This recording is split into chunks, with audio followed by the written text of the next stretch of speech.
ಇನ್ನೊಬ್ಬ ಹೇಳ್ತೀನಿ, ಅವನು ಡೈಲಿ ರಾತ್ರಿ ಫೇಸ್ ವಾಶ್ ಮಾಡಿ ಫೇರ್ ಅಂಡ್ ಲವ್ಲಿ ಹಚ್ಕೊಂಡೆ ಸ್ಲೀಪ್ ಹೋಗ್ತಿದ್ದ. ನಮಗೆಲ್ಲ ಶಾಕ್, ಯಾಕೆ ಯಾಕೆ ಯಾಕೆ ಅಂತ. ಒಂದ್ ದಿವಸ ಅವ್ನು ಆನ್ಸರ್ ಕೊಟ್ಟ ಸರ್, ನಮಗೆ ಸೈಕ್ ಆಗ್ಬಿಡ್ತು.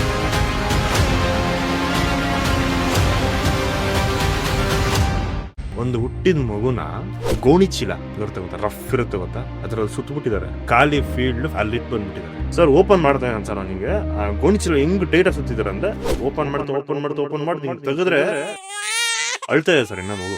ನನಗೆ ನಿಮ್ಗೇನ್ ಅನ್ಸ್ತು? ಅಯ್ಯೋ ಅನ್ಸ್ತು. ಬಟ್ ನಂಗೆ ಅಯ್ಯೋ ಅನ್ಸಿಲ್ಲ, ಅದ್ರ ತಾಕತ್ ನೋಡು ಅನ್ಸ್ತು ನನಗೆ. ಹುಡುಗಿ ಲೆಗ್ನ 90 ಡಿಗ್ರಿ ಮಾಡಿದ್ದಾರೆ.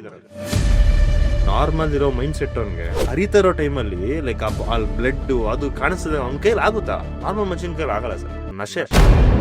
ಗರ್ಲ್ ಫ್ರೆಂಡ್ ಆಚೆ ಕರ್ಕೊಂಡೋಗಕ್ ಅವ್ನು ಮಾರ್ಬಿಟ್ಟು ಕರ್ಕೊಂಡು ಹೋಯ್ತದಾನೆ.